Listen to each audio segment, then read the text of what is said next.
Assalamualaikum warahmatullahi wabarakatuh. Waalaikumsalam warahmatullahi wabarakatuh. Iya, halo sahabat Himni yang biasa dipanggil dengan sebutan Akang dan Teteh. Salam jumpa dengan saya Tueni dari Seksi Humnas Himni periode tahun sekarang.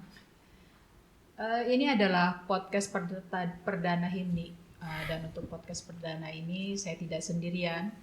Karena saya hari ini ditemani oleh Kang Nonos, yaitu seperti yang kita tahu bahwa Kang Nonos ini adalah sekretaris dari Himni di kepengurusan Himni saat ini. Halo Kang Nonos, apa kabar? Baik, alhamdulillah Tewenti. Iya. Terima kasih ya Kang Nonos sudah meluangkan waktunya untuk menemani saya hari ini, yang kita hari ini akan ngobrol bareng Ketua Himni yang baru nih Kang. Iya. Iya. Supaya lebih dekat, lebih kenal. Betul, jadi kita mau berkenalan dengan Ketua Himni yang baru agar semua anggota Himni tahu seperti apa sih sosok Kang Kartono ini gitu kan. Kita akan kenal lebih dekat. Tapi sebelum itu gitu, sebelum kita melanjutkan ke obrolan yang serius yang nanti akan dipandu pertanyaannya sama Kang Nonos, kita mau main games dulu nih Kang sama Kang Kartono. Jadi saya mau main games namanya jawab cepat nih Kang Kartono ya. Ya, siap. Jadi saya nanti akan mengajukan beberapa pertanyaan, terus Kang Kartono jawab cepat gitu. Pilihannya jawab cepat. Siap kan? Siap. Siap dong. Gak usah tegang ya. Kita ngobrol aja. Iya, seperti kita ngobrol di kafe aja kan. Cuma ini bedanya direkam aja kan. Siap ya Kang Kartono. Ini saya ada 8 pertanyaan yang harus dijawab cepat oleh Kang Kartono untuk pemanasan biar kita santai ya.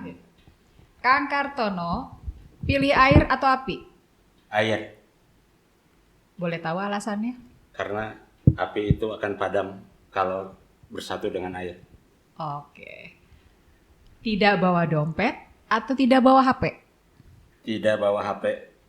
Kenapa? Karena dompet itu isinya uang. Jadi kalau ingin jajan supaya mudah, uangnya ada di dompet. Oh, kalau saya beda, saya pilihnya HP Kang. Iya, kan bisa pakai Kalau dompetnya ketinggalan bisa ini ya Kang ya, bisa nelpon gitu di mana dompetnya. Oke, lanjut. Membaca atau menulis? Saya menulis. Oh, lebih suka menulis ya Kang? Ya. Oke. Lebih baik dalam menulis atau lebih baik dalam bicara? Lebih baik dalam menulis karena saya kebetulan kerja sebagai fungsional dituntut harus bisa menulis dengan baik. Oke, baik. Nih Kang, saya punya pertanyaan. Menjadi pemain yang baik di tim yang kalah atau menjadi pemain yang buruk di tim yang menang? Menjadi pemain yang baik. Walaupun timnya kalah. Walaupun timnya kalah. Oke, jadi akan tetap harus menjadi pemain yang terbaik ya Kang ya. Oke, siap. manis sekali jawabannya ya. Akang lebih suka kurang tidur atau melewatkan makan? Saya sudah terbiasa kurang tidur, tapi kalau makan saya tidak pernah telat. Oh, jadi pilih lebih baik kurang tidur ya daripada telat makan. Iya. Oke. Terakhir nih Kang, pilih ruang makan atau ruang tidur? Saya milih ruang makan karena saya hobinya makan daripada hobi tidur. Oke, tepuk tangan dulu dong Kang Nonos ya kita. Iya, buat Kang bagus Kartono. sekali. Oke, nanti apa yang menilai jawaban-jawaban Kang Kartono itu ya sahabat-sahabat Himni ya, Akang Teteh yang menilai. Tuh, dari situ aja kita udah bisa kenal kan sosok Kang Kartono tuh seperti apa dengan pilihan-pilihan yang saya berikan barusan gitu kan. Nah, jadi selanjutnya nih saya silahkan ke Kang Nonos nih untuk pertanyaan-pertanyaan yang serius, yang mudah-mudahan Enggak serius juga sih sebenarnya. Iya. Pertanyaan-pertanyaan ini bisa mewakili gitu ya, pertanyaan-pertanyaan dari Iya. sebagian atau seluruh anggota Himni untuk berkenalan dengan Kang Kartono. Sok mangga Kang, siap. Ya, baik. Terima kasih Tewenti. Ya, ini kesempatan kita untuk mewawancarai ketua kita ya, ketua Himni. Mungkin saya ada beberapa pertanyaan, tapi sebenarnya ini kita ngobrol aja, Kang. Ya, siap. Seperti biasa, saya sudah artinya sambil ngobrol ini pertanyaan ini sudah sering muncul gitu ya, gitu. Karena ya sambil santai kita sambil minum kopi di kafe. Jadi obrolan-obrolan ini sebenarnya sudah biasa gitu. Mungkin ini bukan seperti pertanyaan yang harus dijawab gitu Kang. Tapi ini cerita aja lah gitu. Nah, kita maksudnya ingin mengenal lebih dekat dengan Kang Kartono ini ya. Karena kita semua sudah tahu Kang Kartono ini sudah terpilih menjadi anggota HIMNI ya. Tapi kan tidak semua punya kesempatan untuk ngobrol nih Kang sama Kang Kartono itu. Bahkan waktu ada pemilihan juga sebenarnya ini sosok misterius ini Kang Kartono. Saya baru tahu gitu. Banyak yang baru kenal, baru lihat oh ini Kang Kartono itu ya. Gitu. Meskipun sudah saya pajang posternya gitu ya, tapi sosok yang aslinya dan pasti banyak yang punya perasaan kayak gitu ya Kang? Ya, saya kira begitu. Ternyata dia punya potensi yang besar ya. Dan itu juga harapan kita semua dalam memimpin organisasi kita yaitu HIMNI Dewi Sri. Baik Kang, ini tujuannya kita ingin mengenal lebih dekat ya dengan Kang Kartono. Siapa sih Kang Kartono ini? Dari mana ini teh? Siapa nih? Iya, kok begitu hebat gitu. Bahkan bisa. Ada yang sempat dengar-dengar gitu gini. Aduh, ini siapa sih Kang Kartono itu? Apa maksudnya? Apa nih katanya kiat-kiatnya bisa mengalahkan yang ganteng dan yang cantik? Iya, seperti itu. Padahal ya kan orang mungkin HIMNI mencarinya yang sosok yang seperti ini gitu. Tapi setelah terpilih kita tahu bahwa ini mutiara yang hilang. Betul. Iya, saya sendiri juga secara pribadi ini kan belum begitu dulu ya, nggak begitu mengenal ya Kang Kartono. Memang kalau lihat dari sikapnya memang nih boleh bilang pendiam lah. Tadi juga sudah bilang lebih suka menulis ternyata dia ya. Iya. Iya, kan itu tuntutan pekerjaan juga. Nah, tapi kalau sekarang sudah menjadi ketua HIMNI ya jangan cuma menulis, harus banyak bicara juga nih Kang. Harus terbuka juga gitu ya. Siap. Oke, baik Kang. Kita ingin mengenal Kang Kartono ini asalnya dari mana sih ya? Ya, kita satu alumni, satu lulusan SPMA. Nah, mungkin waktu SPMA juga kita tidak begitu mengenal. Sebenarnya waktu saya kelas 3 berarti Kang Kartono kelas 1 ya. Iya. Nah, berarti kita ketemu sih sebenarnya. Kalau saya nggak ketemu. Ya, ini jauh sekali. Nah, jadi begitu Kang. Mungkin bisa diawali dari perjalanan dari kampung halaman, kemudian bisa sekolah di SPMA, kemudian meniti karir di pekerjaan, di pendidikan hingga saat ini. Silakan Kang, bebas aja. Ya, iya. cerita bebas aja gitu, karena kan, kita tujuannya ingin tahu begitu ya. Silakan Kang Kartono. Baik, pertama saya ucapkan terima kasih ke Tueni dan Kang Nonos yang sudah menyempatkan atau mengisikan waktunya untuk bincang-bincang dengan saya. Teman-teman yang saya hormati, akan saya perkenalkan lebih detail lagi siapa saya. Bahwa nama saya adalah Kartono, lahir di Desa Cipajang, Kecamatan Banjarharjo, Kabupaten Brebes, Provinsi Jawa Tengah. Pada tanggal 25 Oktober 1961. Namun, karena sejak lahir, saya sering sakit-sakitan, sehingga untuk bisa masuk sekolah dasar saja, saya telat atau beda 3 tahun dengan anak-anak seangkatannya.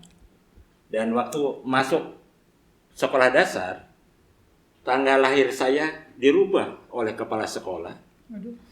Sehingga tanggal lahir saya yang sampai saat ini dipakai di KTP atau ijazah adalah tanggal 20 Mei 1964. Jadi harusnya dimudahkan gitu ya. sangat dimudahkan. Karena dulu persyaratan masuk sekolah SD bahwa tangan kanan itu harus nyampe ke telinga. Jadi waktu itu saya sampai teman-teman sudah kelas 3, saya baru nyampe dikit ke telinga. Jadi saya alasannya kenapa kepala sekolah merubah tanggal lahir saya ke 20 Mei, katanya adalah Hari Kebangkitan Nasional. Sehingga kepala sekolah menganggap bahwa saya itu bangkit dari yang kecil supaya jadi besar katanya. Jadi itulah yang pemberian atau tanggal lahir yang dirubah oleh kepala sekolah. Itu waktu daftar diantar sama orang tua? Waktu daftar SD saya dari kecil nggak pernah diantar orang tua, cuma saya sudah terbiasa. Udah mandiri ya? Sudah mandiri dari kecil, ya. Kemudian memang saya sejak kecil selalu memiliki rasa ingin tahu yang besar lah ya. Dan waktu itu saya sudah mulai senang olahraga. Dari sejak kecil saya sudah mulai bermain bola. Kalau teman-teman, sahabat-sahabat tahu, saya itu adalah main bola itu bukan di lapangan bola. Tapi saya main bola di tempat pemakaman umum. Sehingga saya cara berlatih main bola itu jadi antara makam dan makam. Jadi memang agak unik. Ternyata tapi itu membuat saya bagaimana cara menggocek bola di antara makam itu. Jadi itulah yang jadi bukan lapangan terbuka gitu. Bukan. Jadi waktu kecil saya selalu mainnya. Jadi dari kuburan-kuburan itu digocek gitu kan? Kuburan itu saya digocek dan lari-lari itu kita ngelilingi antara. Loncat juga, loncatin kuburan juga, seperti itu. Pokoknya itulah hampir tiap hari latih bola itu dan lari itu di situ. Jadi dan sampai saya besar pun ya saya masih tetap menggeluti sepak bola. Dan saya terlahir dari keluarga sangat sederhana, ya. Ayah saya bernama Dirja dan ibu saya bernama Darti. Jadi kebetulan namanya hampir mirip-mirip. Dan ayah saya bekerja sebagai petani, sedangkan ibu saya sebagai ibu rumah tangga. Itu petani sawah atau bawang? Karena Brebes kan terkenal dengan bawang. Betul. Bapak saya sebagian besar adalah petani macam-macam. Di sana itu tergantung musimnya. Jadi kalau musim padi nanam padi, musim palawija tanam jagung atau kacang hijau. Kemudian kalau musimnya tanam bawang ya bawang, kemudian cabai merah. Jadi tidak cuma satu komoditas. Jadi kalau di SPMA itu bilangnya polipalen. Jadi iya. jadi bantu nyangkul juga tuh di kebun Kang. Iya. Bantu nyangkul atau kebetulan bantu. Saya sejak kecil tidak fokus ke nyangkulnya, tapi karena kami oleh orang tua dititipi peliharaan. Jadi saya sejak SD sudah gembala kambing dan saya pertama itu dikasih kambing itu 3 ya. Sehingga sampai saya mau masuk SMP kambing saya udah nyampe 30. Waduh.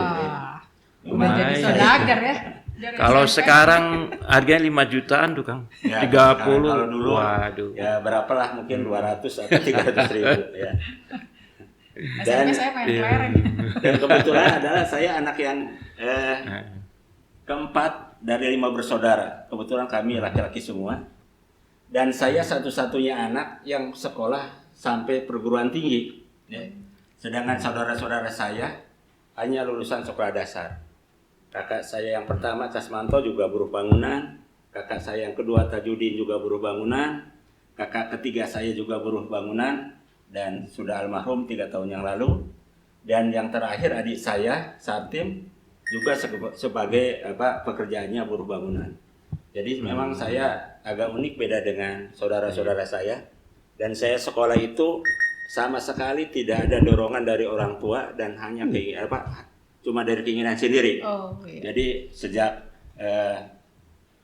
masuk SD pun ke sekolah saya tidak diantar orang tua. Ya. Jadi daftar itu sudah sendiri.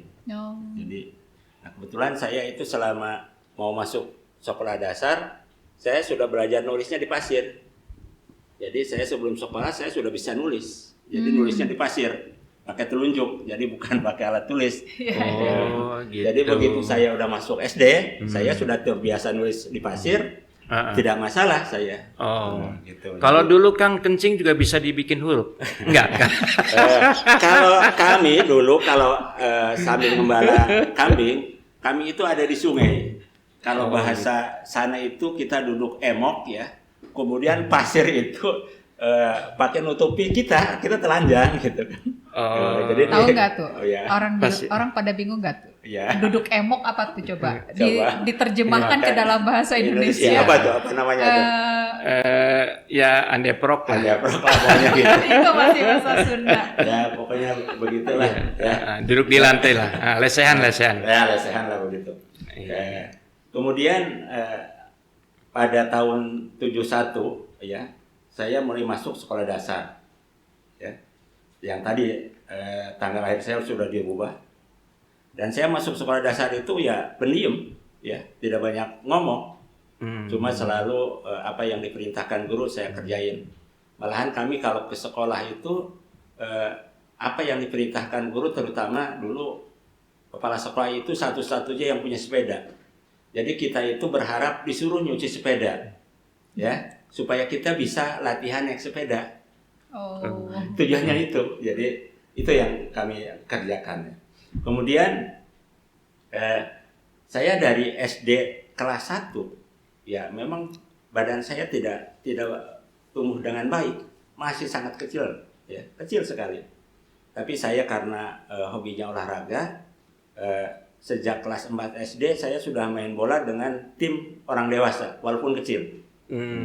Dan saya sejak itu sudah dijuluki ya pemain bola si kancil lah. Karena saya nggak pernah punya rasa capek, ya nggak tahu itu, ya mungkin karena latihan. Staminanya luar biasa ya kan. Jadi saya tidak takut saya main dengan orang-orang dewasa, sehingga itu sudah terlatih sejak kecil. Dan saya alhamdulillah juga saya dimudahkan dalam belajar di SD, jadi kelas 1 sampai kelas 6 saya menjadi ya kalau sekarang sih ya zaman ranking ya. Saya nggak pernah keluar dari ranking 1. Jadi saya memang dari tepuk tangan dong. Ini ternyata saya dimudahkan dalam orang istimewa. Kemudian juga setelah lulus SD saya tahun 1977 ya. Saya mulai masuk di yang pendidikan SLTP. Saya masuk SMP Negeri Cibimbing, Kuningan, Jawa Barat. Jadi saya orang Jawa Tengah yang sekolah SMP-nya ke Jawa Barat. Jauh nggak tuh Kang? Jarak rumah saya ke sekolah kurang lebih 20 km. 20 kilo, naik apa? Naik apa? Jalan kaki. Waktu itu belum ada kendaraan yang lewat. Ya. Jadi kami jalan itu masih lewat galengan sawah yang becek, lewat hutan. Dan kami berangkat paling telat itu dari rumah jam 4.30 pagi. Sudah jalan. Dengan tidak pakai alas kaki. Ya. Wah, nyeker. Karena kami waktu di SD pun masih belum lazim pakai sepatu, masih banyak yang nyeker. Sendal juga susah ya. Sendal juga susah. Iya. Nah, kalau kami di SMP buka sepatu pun bukan dipakai dari rumah. Jadi sepatunya dititipin di kantin sekolah. Jadi kalau mau nyaman sekolah baru diambil sepatunya. Jadi gitu. Pakai sepatu itu betul-betul sudah mau di lingkungan sekolah. Jadi kami karena jalanannya juga becek, nggak bisa tuh pakai sepatu dari rumah sampai ke sekolah. Ingat nggak Kang, itu sepatunya sepatu apa itu? Dulu itu zamannya silatnya Jack Lee apa ya? Big Boss apa ya? Big Boss yang hitam itu ya? Yang dari kain. Kemudian juga ada yang apa ta? Yang butterfly apa? Sepatu cat. Nah, sepatu cat itu. Main pingpong. Ya gitu. Itu dulu itu pun sudah mungkin kelas 1, kelas 2 itu ya itu aja. Jadi nggak pernah ganti-ganti dan awet karena memang dipakainya di sekolah doang. Kalau nggak salah itu disebutnya sepatu mermut kan? Benar. Mungkin sepatu marmut itu ya. Kemudian juga saya di SMP alhamdulillah ya. Jadi selama 3 tahun setengah karena ada perpanjangan waktu itu saya juga dapat ranking ke-1 terus ya di SMP. Sehingga kebetulan kalau di SMP itu dulu setiap catur bulan juara itu dikasih hadiah. Jadi hadiahnya itu luar biasa. Jadi kita juara ranking di kelas kan ada A, B, C, D dapat. Kemudian ranking antara kelas 1 seluruhan dapat, kemudian dapat ranking terbaik se-SMP juga dapat. Jadi setiap tahun saya nggak pernah beli buku, alat tulis, jadi cukup dari hadiah. Iya. Nah, dan pengalaman yang paling unik bahwa saya sejak kelas 2 SMP sudah diajak oleh guru ekonomi untuk kelola koperasi. Jadi saya sudah jadi ketua koperasi sejak SMP kelas 2. Begitu. Jadi pakaian, alat tulis di sekolah itu sudah diarahkan ke koperasi. Dan selama saya jadi ketua koperasi 2,5 tahun lah sampai lulus, kami dapat membeli tanah dan membuat bangunan 2 lokal dari hasil keuntungan koperasi sekolah. Luar biasa. Itu ya. sekolah yang membeli itu. Iya, jadi itu dari hasil koperasi. Dari koperasi. Koperasi. Makanya waktu itu setelah saya lulus SMP, saya sebenarnya dapat rekomendasi untuk masuk ke SGO, Sekolah Guru Olahraga di Kuningan. Dan itu sudah dipastikan bahwa saya masuk juga tanpa testing waktu itu. Tapi pas tengah malam saya dipanggil oleh kepala sekolah, ternyata ada undangan dari SPMA Bogor. Nah, waktu itu saya dimintakan suruh memilih tetap SGO atau ke SPMA Bogor. Saya tadinya karena saya sudah yakin bahwa saya itu di olahraga, saya tetap SGO. Tapi kepala sekolah meyakinkan bahwa karena bapaknya petani, dengan ke SPMA mudah-mudahan dapat bisa membantu bapaknya seorang petani gitu. Walaupun kepala sekolah nggak tahu bapak saya itu selama sekolah di SMP belum pernah datang, nggak tahu. Cuma cerita-cerita saja. Datang ke mana? Ke sekolah. Ke SMP itu. Ke SMP nggak pernah. Jadi waktu daftar atau rapat orang tua, saya itu nggak pernah diantar atau orang tua saya ikut. Dan selama di SMP pun yang menjadi orang tua saya adalah wali kelas saya. Dari kelas 1 sampai kelas 3, ya siapapun yang menjadi wali kelas saya, jadi itu orang tua saya. Jadi nggak tahu sama sekali. Kang, waktu ada surat undangan dari SPMA Bogor, Kang tahu nggak Bogor itu di mana? Nggak tahu sama sekali. Ya. Nggak pernah ke kota. Ya. Itu yang menjadi pikiran saya. Ya. Saya bilang ke kepala sekolah, selama di SMP aja bapak saya nggak pernah tahu, apalagi ke Bogor gitu kan. Saya nggak tahu ya.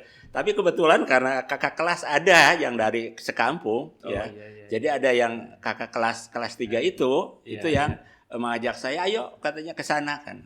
Makanya saya berangkat ke Bogor itu ya ikut kakak kelas. Maksudnya dari sekolah Cibingbin itu ada yang sudah masuk ke SPMA Bogor. Ada, ya itu kan Nono ya. Kemudian Nardo kan. Ya. Oh itu iya. kan betul. Itu dulu dari SMP Cibingbin ya. Ya. Jadi ada cerita itu, dan saya juga waktu berangkat ke Bogor ya ikut Nardo. Kebetulan Nardo itu juga ada pamannya katanya di Bogor. Iya, betul. Tapi yang lucunya saya di perjalanan itu kan nggak tahu arah karena saya begitu naik kendaraan sudah mabok. Ya, nggak pernah naik kendaraan, bayangin. Nggak diantar. Ya. Nggak diantar. Nggak ada yang ngantar, jangankan ngantar ke Bogor. Itu naik bisnya dari mana?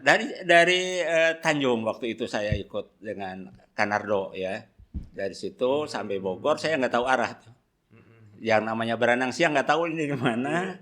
Terus diajak ke Gunung Batu ke namanya Wawarjan juga nggak paham saya. Ya. Saya ikut aja.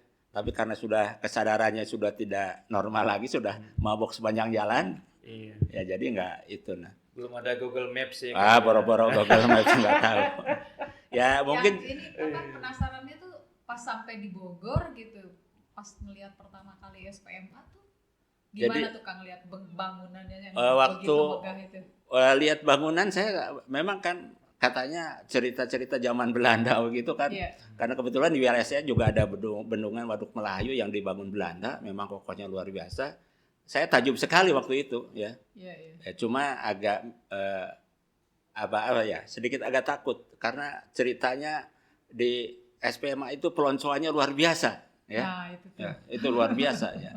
Tapi waktu itu saya datang ke SPMA itu teman-teman itu sudah testing, sudah pengumuman, sedangkan saya datang sudah hari ke-7 kalau nggak salah, tapi belum masuk pelajaran. Saya diukur, badan saya kebetulan yang ukurnya Pak Kodir Mantoro. Begitu diukur saya dimarahin. Ya. Mungkin saya kalau ikut testing kayak teman-teman, tidak undangan mungkin saya sudah gugur. Kenapa dimarahin? tinggi Kenapa? badan, Nggak tinggi mau badan. diem atau gimana waktu Bukan. itu? Ya memang satu nggak mau diam waktu diukur itu karena saya pendek kan. Waktu diukur cuma 147 saya. 147 cm bayangin. Padahal SPMA itu sudah aturan minimal Sekarang berapa, 150. Kang? Kalau sekarang berapa? Saya 170. 170. 170. Wah. Ya.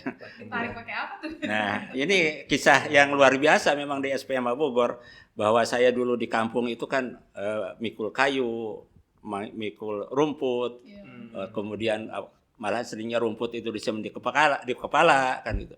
Sehingga itu yang membuat pertumbuhan badan itu ya mungkin terhambat.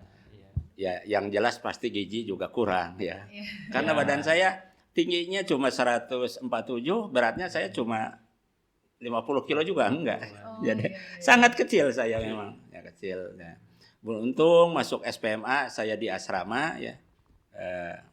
Karena memang tahu apa orang Brebes itu sukanya nyangkul, jadi tidak jadi masalah. Cuma yang memang sejak waktu pertama masuk di SPMA saya agak luar biasa dipelonco oleh kakak kelas ya. Karena saya harus merayu orang yang cantik di kakak kelas 33 gitu. Bayangin.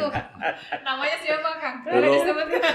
Kang Indri, Teh Indri, Teh Nopi, ya waktu itu ya mungkin idolanya di situlah di SPMA. Berhasil. Baru berhasil, baru ngambil bunga aja saya udah dimarahin katanya. Orang bau bawang kok ngerayu yang cantik katanya. Waduh. Ya, tapi itulah karena kalau saya udah biasa. Tapi berterima kasih ya iya. ke yang mempelonconya. Iya. Jadi itu yang membuat saya akrab dengan kakak kelas, tapi justru anehnya bukan kakak kelas tingkat tua, tapi dengan kakak kelas tingkat 3. Jadi angkatan Kang Nonos itu akrab luar biasa. Ya. Jadi main bola, main voli ya banyaknya dengan angkatan Kang Nonos. Jadi saya bersyukur di situ ya. Saya bisa mengembangkan terutama tentang percangkulan. Kalau percangkulan yang lucunya setiap disnatalis kami ini orang-orang Brebes tinggal membagi aja mau juara di mana. Jadi semuanya juaranya itu kami orang-orang Brebes, nggak ada yang lepas dari itu. Gini Kang, dulu itu kan saya di kampung nggak pernah nyangkul meskipun tinggal di kampung ya banyak kebun. Orang tua saya juga punya sawah sih, tapi nggak pernah. Namanya pegang cangkul aja perasaan nggak tahu ya. Nah, pas masuk SPMA suruh nyangkul gitu. Aduh, ini sebelah kiri atau sebelah kanan gitu. Tangan kanan di kiri atau di depan atau tangan kiri itu aja nggak tahu gitu ya.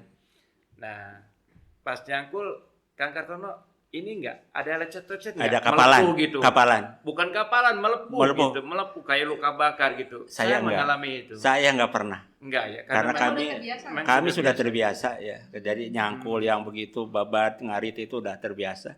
Sehingga masuk ke SPMA itu dengan cangkul mencangkul atau mengolah tanah itu kami sangat menikmati, jadi tidak terbebani ya. Kemudian selain itu kami terutama saya karena memang berangkat ke Bogor pertamanya cuma dikasih uang ya memang oleh kepala sekolah karena dia yang menyuruh. Nah untuk hidup berikutnya kan berpikir setelah 3 bulan saya harus bagaimana. Orang tua tidak membiayai, saudara nggak ada. Akhirnya saya punya inisiatif dengan teman-teman yang dari Brebes. Kami mengolah tanah di pinggir rumahnya Pak Iskandar, ya. Karena kami setiap makan banyak lodeh atau kacang panjang olahannya, kami nanam kacang panjang. Jadi untuk menghidupi kami atau saya selama sekolah, kami nanam kacang panjang.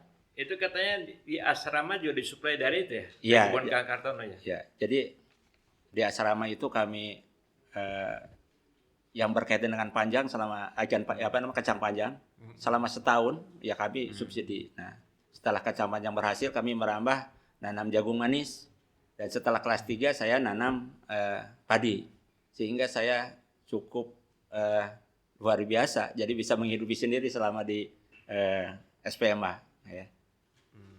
Nggak ada yang nyolong tuh Kang. Kalau yang punya kami nggak ada yang nyolong karena yang nyolong karena kan kita alasannya kalaupun yang punya SPMA kami angkatan kami bunyinya tidak nyolong. Jadi kami ikut panen yang kami tanam. Itu aja sih. Ya. Iya. Waduh, menarik sekali nih Kang. Jalannya Kang. Ya jadi memang di SPMA itu membuat pelajaran yang luar biasa dan melatih saya menjadi betul-betul mandiri saya. Jadi sejak kecil memang mandiri dan orang tua saya, saudara saya selama di SPMA nggak ada yang tahu mana SPMA-nya di mana juga nggak ada yang tahu. Ya. Nah, Kang di SPMA tuh juara nggak? di SPMA saya tingkat pertama dan kedua ya saya masih bisa juara. Kelas 1, kelas 2. Ya kelas 2 masih juara di kelas lah ya. Iya, Tapi kan waktu itu saingannya saya dengan Kang Tatan, Kang Aib, Iya, iya. dan Dwi Kania. Ya. Oh, itu apa? Oh, satu angkatan ya? Itu? Satu angkatan, sehingga kami betul-betul ya terutama kalau urusan praktek cakul mencakul ya pasti saya di atas mereka lah. Iya. Tapi kalau ada ya karena yang membebani saya itu bukan masalah pelajarannya, karena saya harus berpikir bagaimana saya bisa hidup untuk tetap melanjutkan sekolah di SPMA. Luar biasa ya, Kang. Luar biasa. Aduh. Luar biasa ini ceritanya.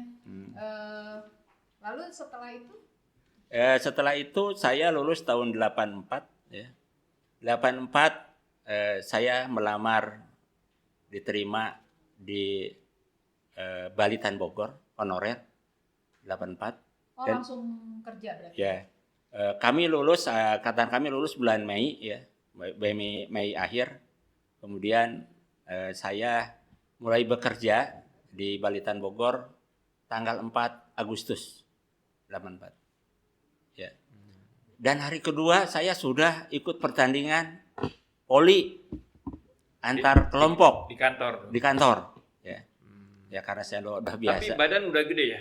Ya, jadi ini Dan yang belum saya bukan ceritain. tinggi gitu. Bukan Jadi tinggi. saya selama di SPMA itu tinggi saya ya nomor 23 cm. 23 cm. Berarti gizinya luar biasa. Ya Iya, memang kan berarti biasa dulu orang biasa gitu, mikul, biasa itu saya cuma kerjanya olahraga. Saya olahraga memang seminggu itu 5 hari, ya saya pasti pagi sore lari. Kemudian kalau tidur di asrama saya kaki itu diikat sama ikat karate. Jadi digantung. Kalau bangun itu saya set up dulu minimal 50. Kemudian setiap 3 minggu atau sebulan saya pasti ngukur badan. Dan kalau ingat dulu tiang asrama saya selama setahun saja di asrama itu banyak coretan tinggi badan saya ya. Jadi nambah terus. Terus saya nambah. Jadi saya ngukur. Dan memang saudara-saudara saya, teman-teman termasuk orang tua juga kaget pas setelah saya tahu 1 tahun di SPMA kok badan saya bisa tinggi gitu kan. Orang-orang juga tidak percaya. Dulu yang kakak kelasnya tingginya jauh dari saya, setelah setahun saya di SPMA, sebagian besar sudah terlewati oleh saya. Jadi memang SPMA itu memberikan keberuntungan ke saya, terutama ya saya menambah tinggi badan luar biasa, 23 cm. Kemudian kalau yang bekerja, saya udah masuk bekerja tahun 84. Tapi saya begitu masuk jadi penghulu, ya, jadi tukang nyilangkan kacang tanah, menyilangkan, mengawinkan. Makanya saya bilang, iya. Saya penghulunya kira-kira. saya jadi penghulu, bukan amil. bukan amil. Ya. Jadi saya tugasnya menyilangkan atau mengawinkan tanaman, ya, jadi itu. Dan saya sejak 84 juga sering detasir ke daerah Lampung, ya. Saya sampai tahun 90 dan kebetulan saya tahun 88 saya menikah dengan orang Bogor, sehingga sejak itu ya saya tetap di Bogor dan sampai sekarang saya punya anak 2 ya. Kemudian cucu baru 2. Jadi istri baru 1. Ya, anak Kalau baru 2. Amin. Jangan baru dong. Istri cukup 1. Ya. Kalau baru tuh berarti ada peluang nambah. Itu karena kan ini takdir orang itu Allah kan beda ini. Karena kan hal-hal yang begitu yang saya tidak mematok mesti 1 dan mesti 2 gitu. Jadi memang harus dinamis itu. Ya. Dinamis, ya. Ya, dan cucu udah 3, yang paling besar sudah SD kelas 4, yang kedua kelas 3, kemudian ya ketiga baru masuk kelas 1. Jadi alhamdulillah sudah. Masih ada yang kecil berarti. Yang cucu ya masuk SD ya kelas 1. Dan saya tinggal mungkin agak kaget teman-teman banyak yang tidak tahu bahwa saya itu sebenarnya tinggalnya itu dari dulu dekat dengan sekolahan, dengan kampus, dengan alma mater. Jadi cukup jadi saya cuma dekat ya, jadi tinggal 100 meter dari sana. Jadi saya ada masih judul lagunya itu. Pasar 5 langkah. Oh, dari pacar 5 langkah. Kalau saya cuma 100 meter lah dari kampus. Jadi nanti teman-teman kalau ingin ketemu dengan saya ya mudah, saya ada di kampus. Dan kemudian juga saya tahun 98 ikut pendidikan APP juga. Kebetulan kampusnya sama. Dan lulus 2021 dan 2022 juga saya 2001-nya saya masuk alih program D3 ke D4 angkatan pertama, dan juga saya lulus STPP itu tahun 2002. Sehingga saya alma mater saya adalah SPMA, APP dan STPP ada di Bogor. Jadi di situ-situ semua ya Kang? Iya, saya selama alma mater 3 sekolah atau 3 itu saya di situ. Ya. Jadi bukan karena tidak naik kelas ya? Ya bukan tidak naik kelas. Di situ terus itu. Iya. Kuliah 4 tahun kemudian. Ya. Ya. Itulah. Oke. Aduh, seru sekali ya. Ya. Tewenti ceritanya. Oh, menarik banget ya Kang Nono, cerita perjalanan dari kecilnya Kang Kartono ini. Iya. Gitu. Nah, selanjutnya nih kan tadi ada mau pertanyaan serius nih tentang sekarang kita berbicara masalah bagaimana nih seorang Kang Kartono yang pendiam bisa sekarang menjadi terpilih jadi ketua HIMNI yang baru gitu. Nah jadi saya persilahkan deh Kang Nono punya pertanyaan apa untuk Kang Kartono yang sekarang sudah terpilih dan ini menjadi, terpilih secara demokratis ya. betul, Pemilihan langsung. Pemilihan langsung dan itu luar biasa atensinya juga ya. Oke Kang Nono mangga. Oke, baik, terima kasih. Langsung ya Kang Kartono kita lanjut siap, lagi bincang-bincang kita ini. Kalau tadi kita bicara tentang sejarah atau biografi Kang Kartono, nah sekarang kita bincang dengan Kang Kartono sebagai ketua HIMNI. Ya, siapa enggak? Siap. Mau tidak mau. Sebagai ketua tentunya harus mengetahui segala sesuatu hal ya. Mungkin ada beberapa pertanyaan tentang HIMNI, tidak apa-apa nanti saya tanya kembali. Mungkin kalau dari obrolan itu di antara alumni kita sudah banyak berbicara tentang HIMNI ya. Dan ini HIMNI Dewi Sri.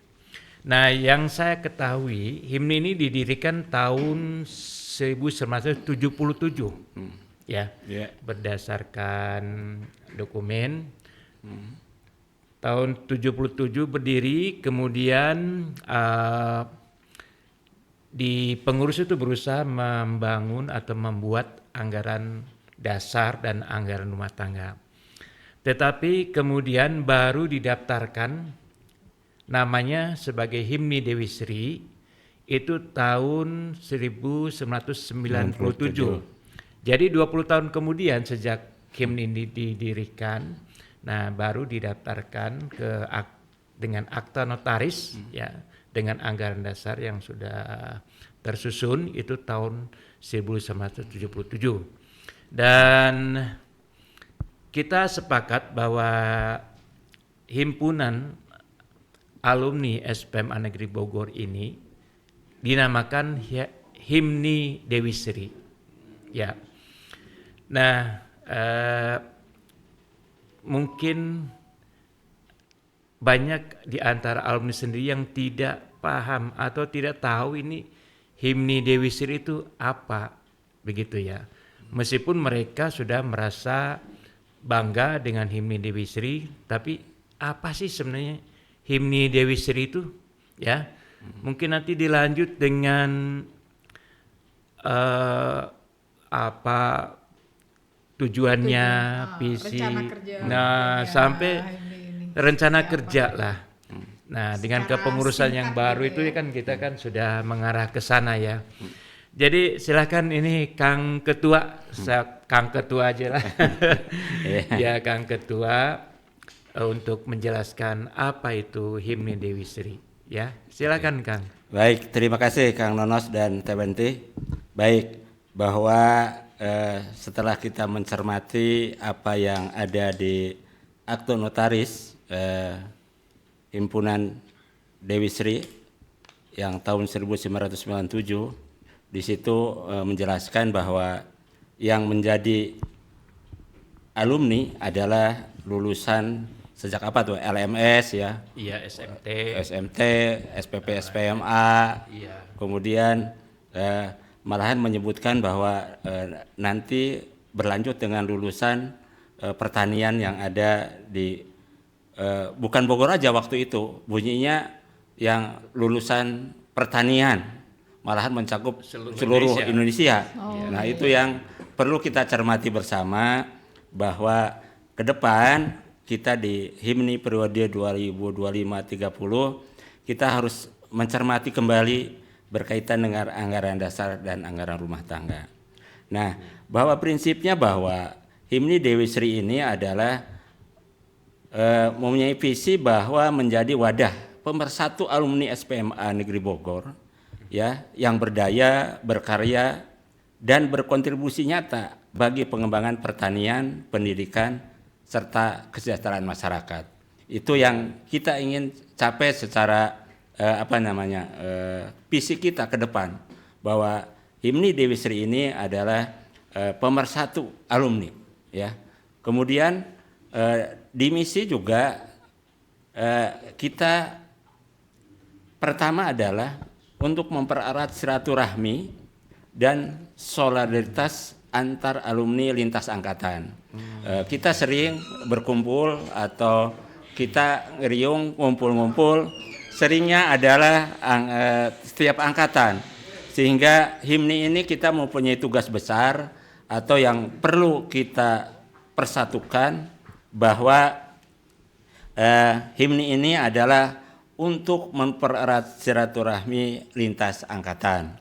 Kemudian di samping itu kita perlu juga mendata database, ya, database alumni SPMA Bogor yang mungkin sudah dirintis oleh Kang Nonos, ya. Mungkin nanti tinggal dikembangkan. Kita ingin tahu persis data alumni kita himni ini tiap angkatan dan posisi mereka ada di mana, ya, ada di mana.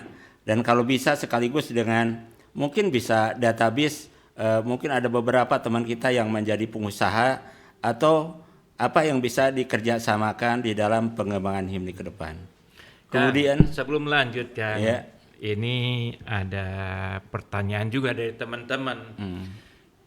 Karena waktu reuni kemarin, saya cek itu ada daftar hadir. Kemudian saya compare dengan data alumni. Itu ternyata tidak match.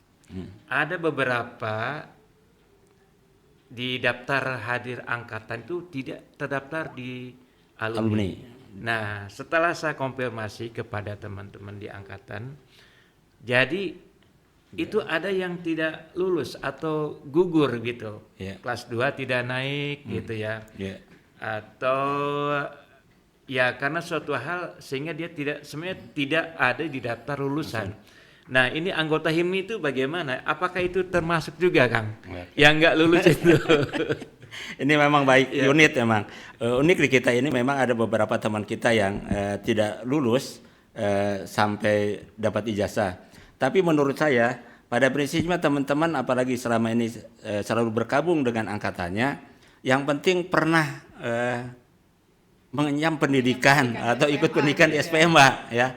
Ya, begitu aja. Jadi apalagi saya dengar ada angkatan 75 yang selama ini memang sudah aktif walaupun tidak lulus di angkatannya, tapi mereka tetap bergabung di dalam kegiatan himni ini.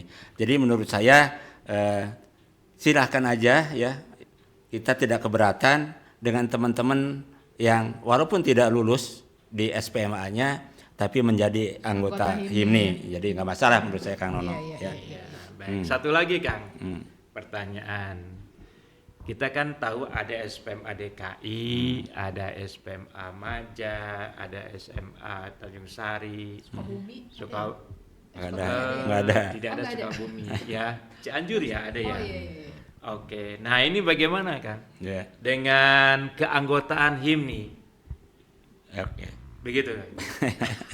Baik, memang gini ya, perlu teman-teman anggota HIMNI pahami bahwa SPMA yang ada di Jakarta, malahan dulu Tanjung Sari, malahan mungkin awalnya dulu termasuk yang Jogja dan Malang, itu dulu awalnya ada mengirupnya ke Bogor, ya. Kemudian seiring perkembangan zaman, kemudian SPMA daerah itu ijazah ujiannya itu punya dua dia. Jadi ada ijazah SPMA daerah sendiri dan ada ijazah yang dari SPMA Bogor, ya. Mungkin ada beberapa angkatan yang memang dia punya ijazahnya dua, ya. Tapi ngelamarnya mereka pekerjaan rata-rata menggunakan SPMA-nya Ijazah Bogor. SPMA Bogor. Nah, Iya. ini yang perlu kita juga cermati bagi teman-teman yang memang ingin berkabung, ya, menurut saya kalau mereka punya ijazahnya SPMA Bogor nggak masalah, ya. Tapi sekali lagi mungkin kita perlu ditegaskan apa dia menjadi anggota HIMNI biasa atau luar biasa. Nah, itu kita nanti putuskan di dalam rapat pengurus, sehingga kepastian itu juga menjadi acuan atau dasar bagi kita. Kalau saya sendiri secara pribadi, apalagi yang menyebutkan seluruh lulusan pertanian di Indonesia, mungkin itu kita batasi lah. Nggak mungkin kita terlalu lebar juga. Tapi kalau SPMA daerah yang punya ijazah SPMA Bogor, patut dipertimbangkan. Tapi kepastiannya nanti kita lempar di dalam rakor lah ya, yang rencananya insya Allah kita tanggal 27 September ini akan kita laksanakan. Jadi itu. Iya. Terus ini juga Kang, karena waktunya tinggal sedikit lagi nih. Jadi sebenarnya yang saya mau tanyakan apa gitu keinginan Akang sebagai ketua HIMNI saat ini, atau rencana Akang ke depannya akan menghidupkan HIMNI itu seperti apa gitu, sehingga ini kan banyak yang nanya nih Kang, anggotanya gitu, apa nih, gimana nih HIMNI seperti itu kan gitu. Jadi mungkin dalam penjelasan yang singkat gitu, tapi lengkap gitu, singkat tapi lengkap gitu. Apa nih sebenarnya Akang punya rencana? Baik, yang pertama berkaitan dengan pertemuan pertama pengurus ya. Pertemuan pengurus ini harus terjadwal dengan baik ya. Mau pertemuan itu setiap bulan atau triwulan atau 1 bulan atau semester. Tapi kalau menurut saya bahwa pertemuan pengurus itu sebaiknya dilakukan 1 bulan ya, atau paling telatnya semesteran lah ya. Setahun 2 kali itu menurut saya harus pertemuan itu, jadi dijadwalkan dengan rutin. Kemudian dengan seluruh anggota tiap tahun jangan cuma bertemu dengan reuni saja ya. Mungkin dalam momen-momen tertentu kita harus mengadakan pertemuan seluruh anggota ya. Sekarang kan ada fasilitas Zoom. Jadi kita bisa menggunakan fasilitas Zoom, apalagi teman-teman atau Direktur Polbangtan dan Wadir fasilitas yang ada di Polbangtan bisa digunakan oleh HIMNI. Ya. Wah, ini berita bagus nih ya. Bagus sekali. Iya. Oke, Kang, gini boleh nggak? Dari sisi organisasi memang punya visi, ya punya tujuan. Nah sekarang kalau kita balik Kang, ini dari anggota, kira-kira apa sih yang didapatkan atau manfaat HIMNI ini bagi anggota itu apa Kang? Oke, baik. Ini yang pertama ini memang sering banyak ya, sering banyak anggota. Manfaat apa sih yang didapatkan dengan HIMNI ini?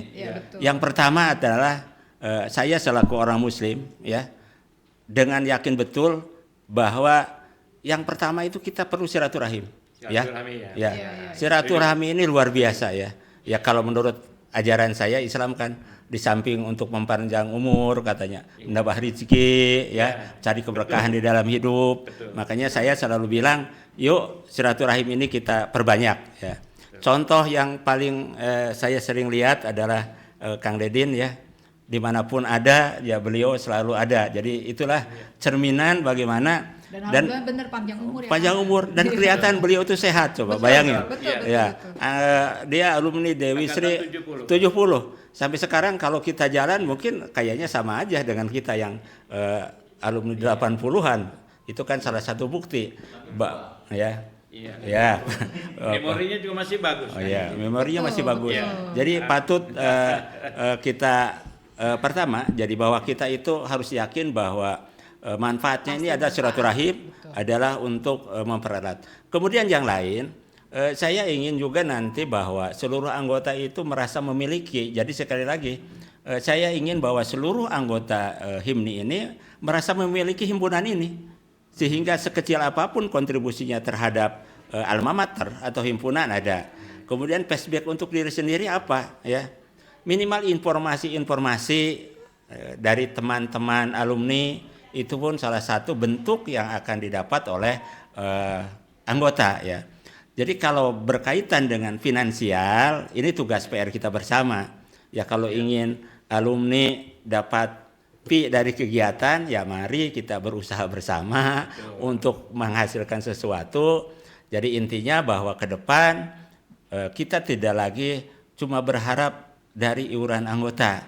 Ya memang untuk sementara ini dengan sangat terpaksa ya untuk jalannya organisasi kita ya masih perlulah ada iuran anggota.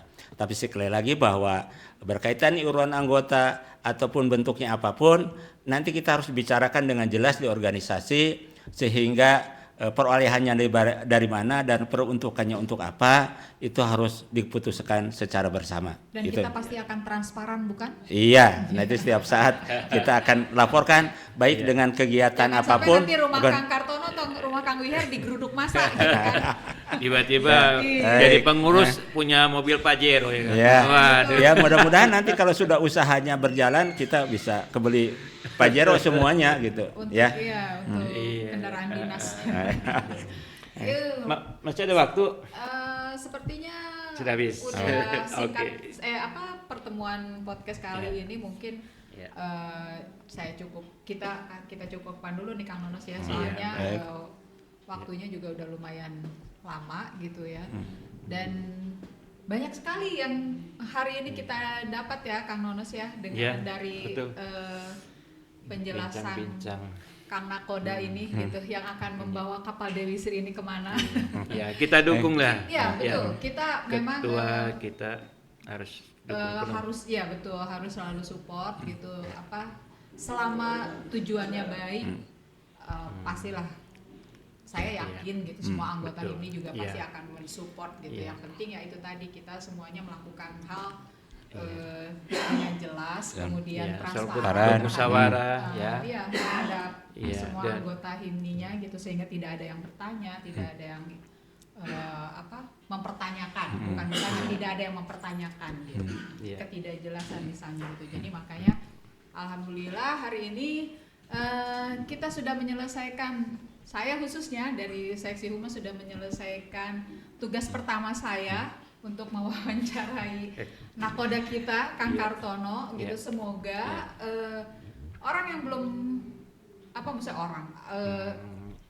sahabat-sahabat teman-teman kita ini yang Akang Teteh yang belum mengenal Kang Kartono, semoga dengan podcast ini ya walaupun belum ada visualnya gitu, tapi silahkan dicari foto Kang Kartono di Facebook ada, di mana-mana ada yang ya ganteng lah gitu ya. Nggak ada kan kalau laki-laki cantik jadi Kang Kartono ini ganteng gitu. Jadi ya silakan dicari wajahnya kalau penasaran wajahnya Kang Kartono yang belum tahu gitu. Silakan dicari. Jadi untuk menggarisbawahi tentang silaturahmi, saya ingin menutup hari ini dengan bahwa silaturahmi itu bukan perkara mampu tapi perkara mau gitu. Jadi kalau orang mau pasti Allah mampukan gitu. Walaupun tidak mampu, Allah mampukan kalau dia mau gitu. Jadi ayo kita silaturahmi melalui banyak platform sekarang gitu ya, betul, sama-sama dan kita bersama-sama mendukung HIMNI ini gitu kan. Ya mungkin Kang Nonos mau kata-kata penutup. Ya, saya melihat Himni Dewi ini punya kekuatan ya. Kekuatan yang utama itu kita adalah rasa kekeluargaan. Betul, Nah, betul. itu modal yang utama ya, itu jangan sampai itu yang menjadi pudar ya. Sampai kapanpun istilahnya Himni Dewi Sri sampai mati. Harga mati. Iya, Kang saya kira Kartono, gitu mungkin ya. kalimat penutupnya. Kalau saya cuma satu, mari kita bersatu dan saling menghargai antara satu sama lain. Itu saja sih saya. Oke, hari ini alhamdulillah sudah selesai podcast kita pertama hari ini. Buat sahabat Dewi Sri, Akang Teteh, selamat mendengarkan, selamat menyimak, dan semoga podcast yang kami sajikan ini bisa membawa manfaat, dan tentunya Akang Teteh lebih mengenal sosok Kang Kartono sebagai ketua Dewi Sri saat ini. Dan sampai jumpa lagi di podcast kami selanjutnya. Assalamualaikum warahmatullahi wabarakatuh. Waalaikumsalam warahmatullahi wabarakatuh.